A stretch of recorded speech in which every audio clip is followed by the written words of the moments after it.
today we will discuss the past paper MCQs of our Khan University.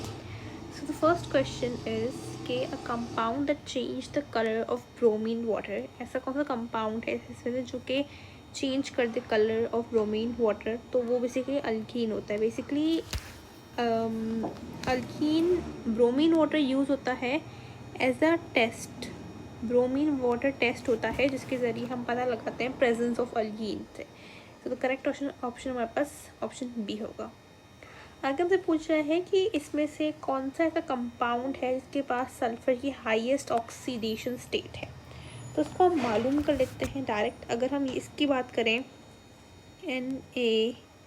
Na2S2O3, तो इसको हम oxidation state हम निकाल लेते हैं. कैसे निकलेगी?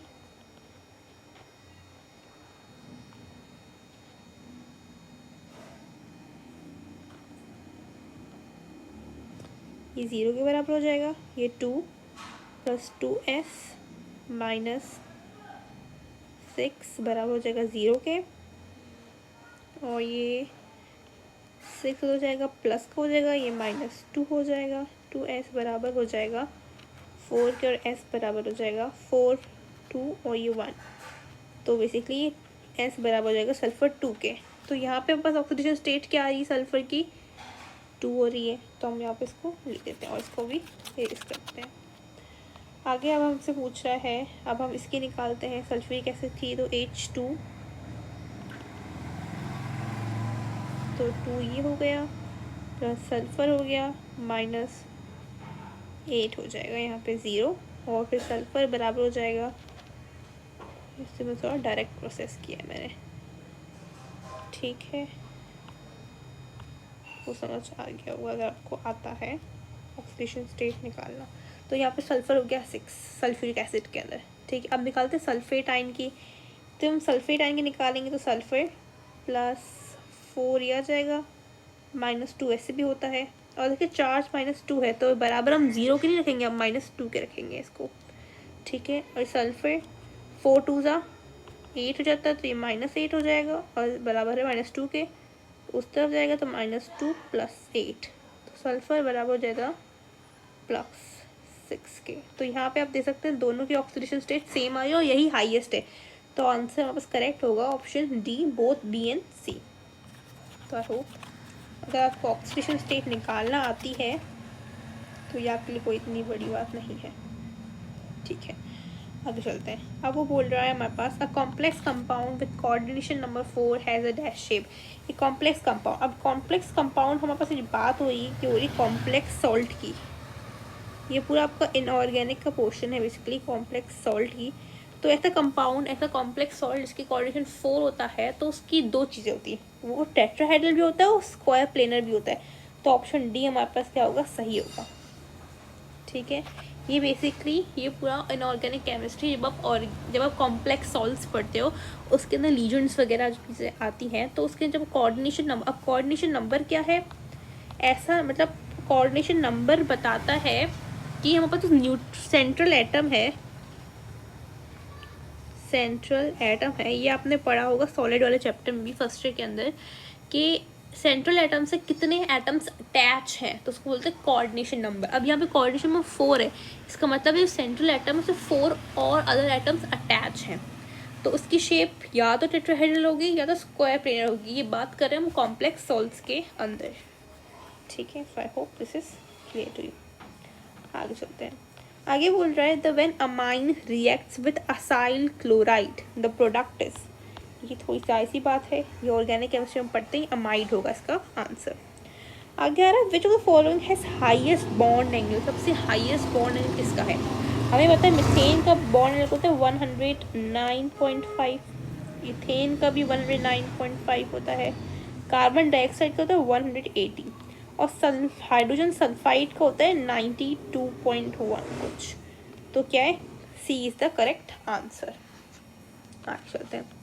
The atomic number of X is 9 and Y is 20. The bond formed between X and Y. अब पूछ रहा है एटॉमिक नंबर में बता दिए कि एटॉमिक नंबर X का 9 है, Y का 20. अब इसकी कॉन्फ़िगरेशन निकाल लेते हैं.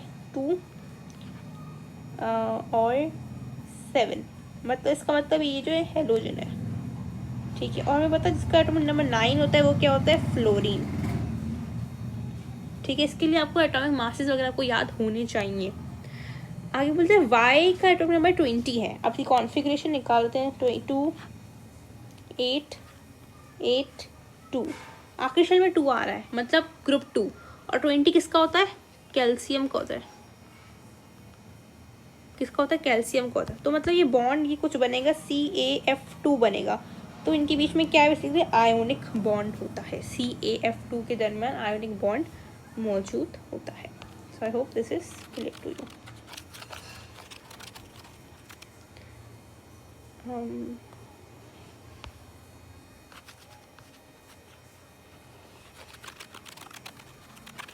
ठीक है, ये हो गया आपको क्लियर। आगे चलते हैं। आगे हम लोग देखेंगे अब इन MCQs को।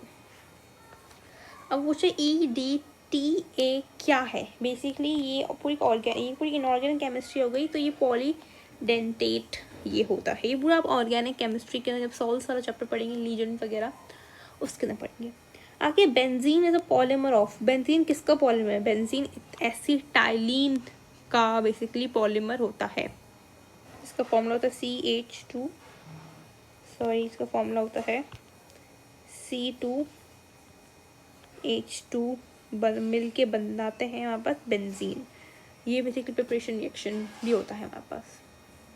आगे बोलता है all of the following are carbohydrates except what, except क्या। तो शुगर हमारे पास कार्बोहाइड्रेट, स्टार्च है, फ्रक्टोज है, ग्लिसरॉल। ग्लिसरॉल क्या है, एक अल्कोहल है। ठीक है, आगे चलते हैं।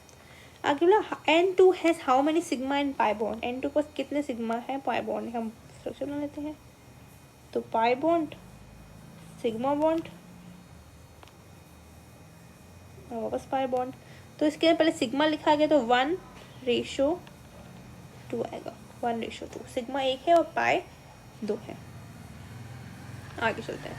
वो बोला which of the following elements belong to same period. इसमें तो कौन से एलिमेंट्स हैं ऐसे जो कि सेम पीरियड के अंदर आते हों। तो हम अगर हम बात करें तो यहाँ पे लिथियम एंड बोरॉन हमारे पास करेक्ट ऑप्शन हो जाएगा, क्योंकि लिथियम और बोरॉन दोनों के दोनों फर्स्ट एलिमेंट्स हैं अपने अपने ग्रुप के, और ये एक ही पीरियड के अंदर मौजूद है। अब बोलता है the relation between viscosity and temperature क्या है। हमें पता है विस्कोसिटी इन्वर्सली प्रोपोर्शनल होती है टेम्परेचर के। जैसे जैसे टेम्परेचर बढ़ाएंगे तो विस्कोसिटी कम होगी, तो यहाँ पे क्या रिलेशन हो जाएगा, इनवर्स हो जाएगा। ठीक है, so I hope these MCQs are clear to you.